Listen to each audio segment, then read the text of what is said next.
You're listening to the Thrive Podcast, where every week we dive into a practical, tactical tip to bring you from a life of simply surviving to thriving. It's personal development for the everyday girl who is done with coasting through her days, done with feeling like she's missing out on the deeper meaning of her own life, and done with mediocrity once and for all. Because it's not enough to simply survive. You deserve to thrive. Good morning, friends. I say that with intention and irony in the hopes that you're listening first thing in the morning. But chances are, if you're here, maybe you need a little help with mornings right now. I was noticing a really clear difference in my days depending on one determining factor, my morning. If I started the day strong, I stayed strong and ended the day strong too. Besides crossing more off of my to-do list, more importantly, I felt better overall, mind, body, and spirit. I was more productive and more effective at actually moving the needle in my life across the board, be that with my body or my faith or my work, even my relationship. So let's break it down and figure out exactly what it takes to A, get up earlier, B, get up earlier every day, and C, actually not hate getting up earlier so that you're maximizing your mornings for what you want to make happen most in life. First things first, I don't think it's just about becoming a morning person. How your body performs in early mornings versus late nights is more about your own personal circadian rhythm and how you're just naturally wired. So I'm not going to sit here and say that if you do these things, you'll actually love mornings and wake up singing the sound of music with the birds. But I am saying that you can make your mornings happen. You can make the most of your mornings, which just might make mornings suck a little bit less. And maybe, just maybe, if you start to love the results you see from making mornings happen, you'll start to sort of love mornings too. So, key number 1 to mornings, you've got to want it. Key number 2, just do the dang thing. I'd say the other D word to really nail it home, but I don't want a podcast on morning routines to get marked explicit. So here's the thing, friends. Motivation does not come from feeling. It comes from doing. I'm naturally a very highly motivated person, and I still don't always feel like doing things. But think of a power plant. What does it do? It creates power. It creates energy. It doesn't just magically have it, it creates it every single day. You are a power plant. If you're not someone who is naturally inclined to rise with the sun or gasp before it, it's not going to be easy. It's not going to be pretty, but it can be done. So here are 5 ways that I make the most of my mornings, become a morning person, whatever you want to call it, that you can use too. Number 1, commit 100%. A guy named Jack Canfield once said, 99% is a, you know what, 100% is a breeze. And that idea hit me square in the face when I was struggling with my own morning routine and my own commitment about 2 weeks ago. I had been on a roll with it before that. I was getting up at 5 a.m. every morning, working out, doing my daily devotional, journaling, reading. I was rocking my mornings, and in turn, it was rocking my days because the momentum I created before the sunrise was impossible to slow down. But then something happened, and I don't even know what exactly. Let's call it life. Actually, let's call it what it was. It was Bachelor in Paradise. Bachelor in Paradise happened, you guys. Every Monday and Tuesday night, I was staying up until 10 watching a bunch of Bachelor franchise rejects try to date each other on a beach in Mexico. And because of that decision, it made a 5 a.m. wake-up call near impossible unless I was down to feel like I got hit by a bus. So some mornings I slept in, but not until 6 a.m., until like 7:30. And other mornings later in the week, I was back on the bandwagon and up at 5. But the kicker, I was still waking up feeling like I got hit by a bus. My body was so confused, and it made it so much of a harder decision than it should have been to get up at 5 on those later days because holy crap, does bed feel so good when you're all snuggled up in fall with the window open and a light breeze, and oh my gosh, it's just the best. But you know what's even better? Hitting your goals. Feeling really freaking good about yourself and proud of what you've done for you. Committing 99% is hard because it gives you that 1% wiggle room to quit or to fail. Committing 100% is easy because it gives you no other option than to just do it. Quick caveat here because it's important and worth noting. This is not something for, say, new mamas. Someone told me when I first had Olivia that it takes 9 months to make a baby and 9 months after that to get back to your best self too, and I couldn't agree more. Give yourself grace in your season and give yourself props for making a human being. Then when you're ready, you can commit 100%. So you have to commit. You have to go all in and commit so that your new routine can become a new habit. And this means you've got to do 2 things, which brings us to step number 2, eliminate excuses and develop discipline. Listen, you can either make it happen or you can make an excuse. It's like that old saying, whether you think you can't or you think you can, you're right. Really, so much in life depends on our attitude towards it. I had what felt like a harsh realization recently when I came to terms with the fact that the only person responsible for my present unhappiness was me. If I felt like my house was a wreck, I should be taking the time to tidy up regularly, developing discipline to do something regular instead of waiting for it to reach tornado status. If I felt like Jamie and I were disconnected and distant, I should be taking the time to be intentional and exceptional as a wife because it takes 2 to tango and each person has to actively do their part to connect and to have a really great relationship. If I felt like I wasn't doing as well 1 month in my business, I should be taking the time to actively pitch partnership opportunities, to build relationships, to make introductions. Sitting there staring at a screen and hitting refresh on Gmail does absolutely nothing for a bottom line, let me tell you. You need to make time to make it happen. It will never magically appear or magically do itself. How much farther, better, stronger, whatever would you be tomorrow if you just quit the excuses and did it today? If you're sitting there like, Erica, I don't even know if I'm making excuses or being realistic, listen, I get it. It can be so hard to know whether to give yourself grace or a kick in the pants. And let me tell you, for someone like me who is very literal and likes things black and white, the gray zone can be a struggle.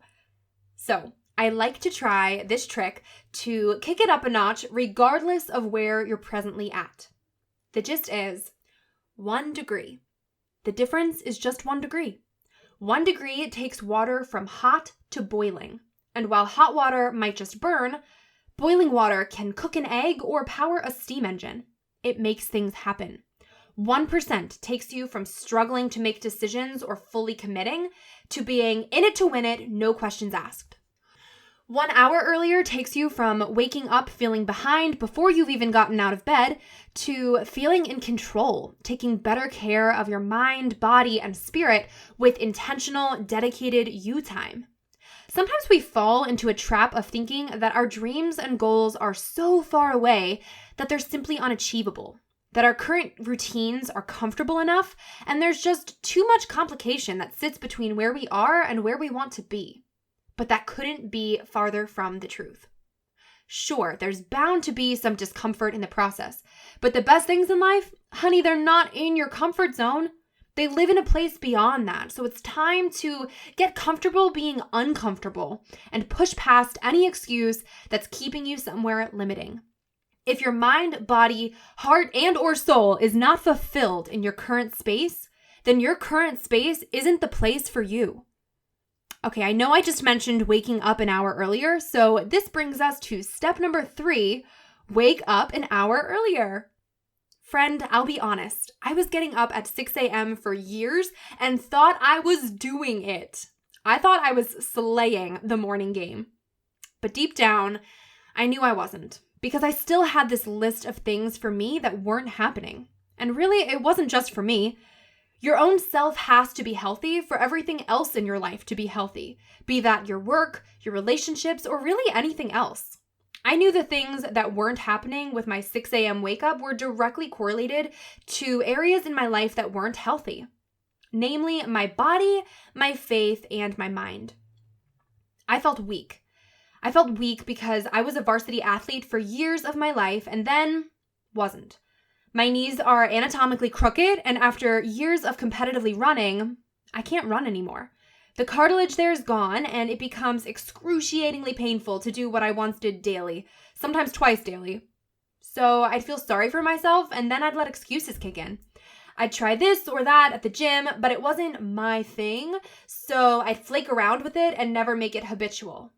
And fast forward a few years, I just felt weak. It wasn't even necessarily that I hated what I saw in a mirror, as much as it was hating what I didn't see. Muscle. I was sick of being told, "Oh my God, you're so skinny," because I just wanted to be told I was strong. And I made this crazy connection of a realization that not feeling strong physically was impacting how I felt mentally. I knew that in order to take control of my mindset towards life, I needed to take control of my workouts again and intentionally build strength. A lot of this culminated this summer once I was finally at a place in motherhood where I could start adding a few things for me back onto my plate. And it happened too after going to a conference held by Rachel Hollis. One of Rachel's big personal points is to wake up 1 hour earlier every single day and make it for you. So what do you do in that time? Well, you do whatever you need to do to get closer to your goal that would feel better in the long term than an extra hour of sleep ever could. If your goal is to get stronger, you're working out. If your goal is to write a book, you're writing. If your goal is to further your faith, you're praying or meditating or reading your Bible. Whatever the goal, there should be a clear, correlated line between what you're doing with that extra hour and it. For myself, I start with a workout since getting my body moving is the best way to get my mind changing. I'm going for Elwood's motto, exercise gives you endorphins, endorphins make you happy, and happy people just don't shoot their husbands. After my workout, I journal on gratitude and dream manifesting to set a good tone for the day's productivity, and I also do my daily devotional. While journaling and devotionaling, I gulp down a protein shake before breakfast and try to just really focus in on the day's intentions. Before all of that, my mornings would typically start with me near blinding myself with my iPhone light and giving myself a black eye from dropping it on my face before even making it out of bed. Good morning to me, am I right? And I'd be doing things like checking social media messages and emails, wondering why I'd get out of bed already feeling behind and not caffeinated enough for the day. Because I was adopting other people's to-do lists for me as my own to-do list for the day. I was allowing way too much of other people's opinions and wants of me to dictate the direction of my day before it even began.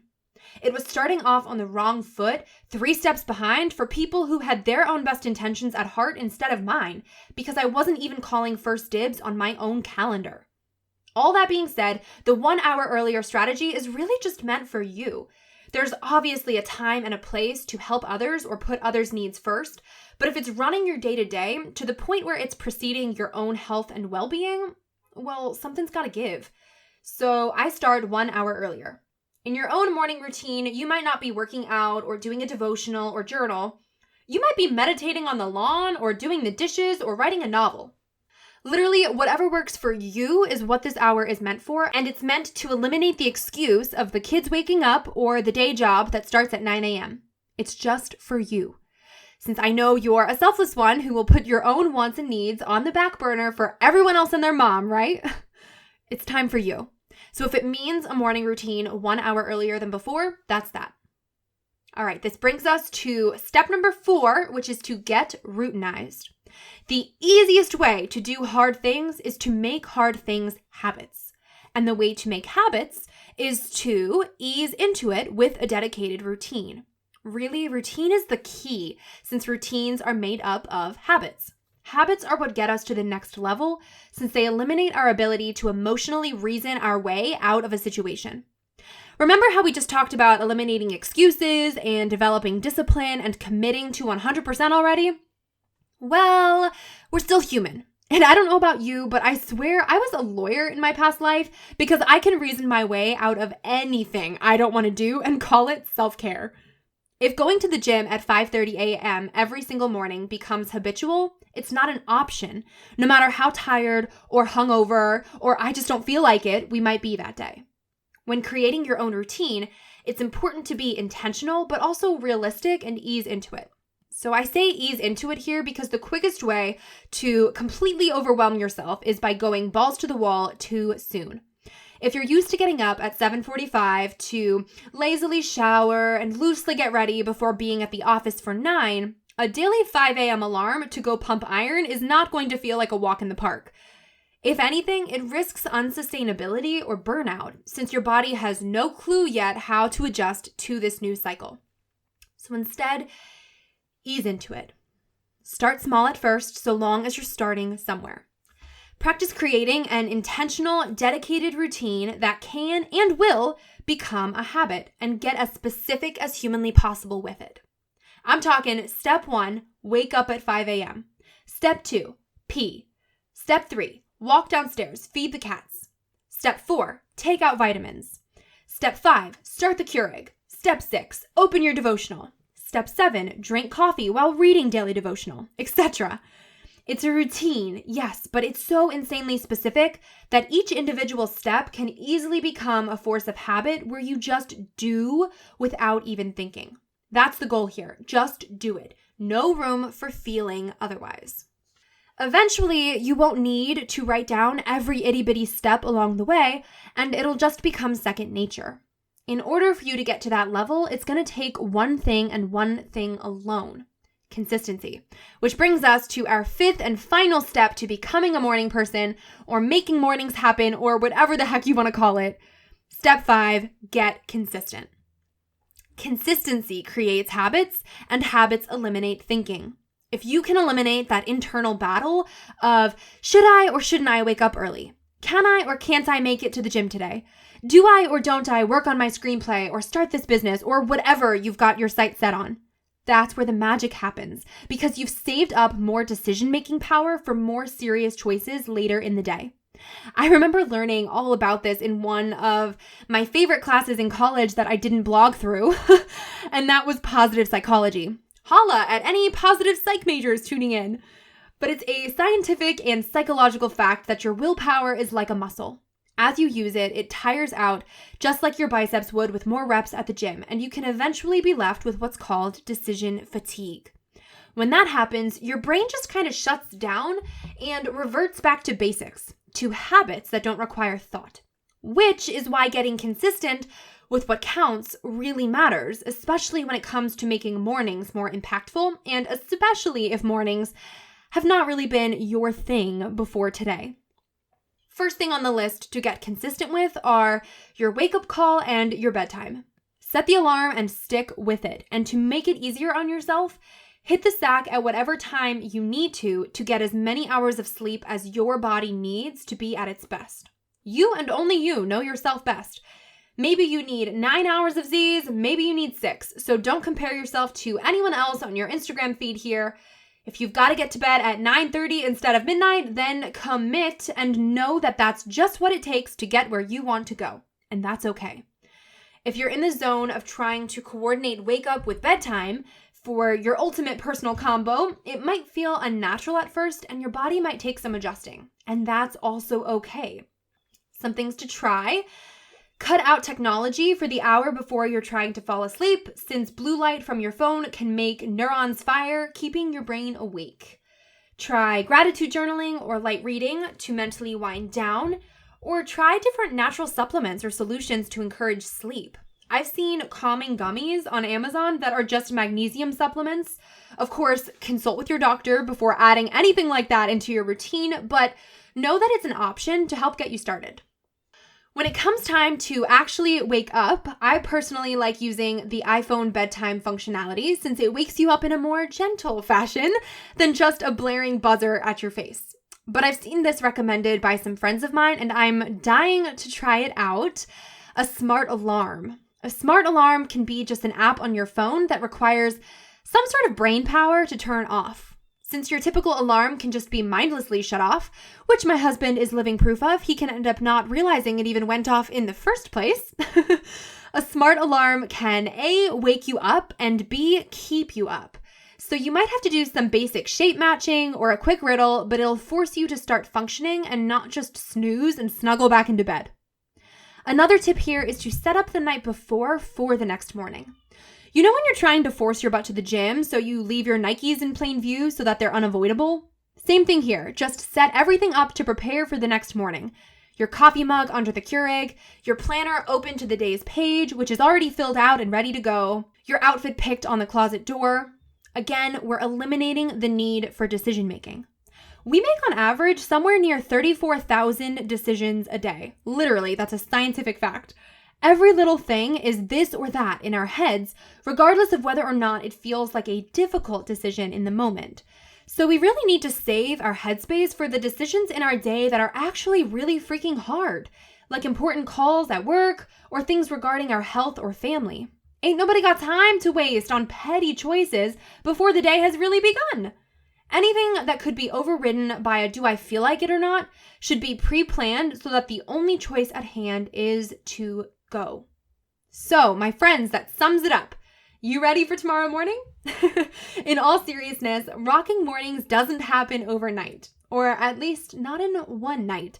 So, like any big change in life, give yourself grace and commit to what feels most realistic to you now before pushing for more next.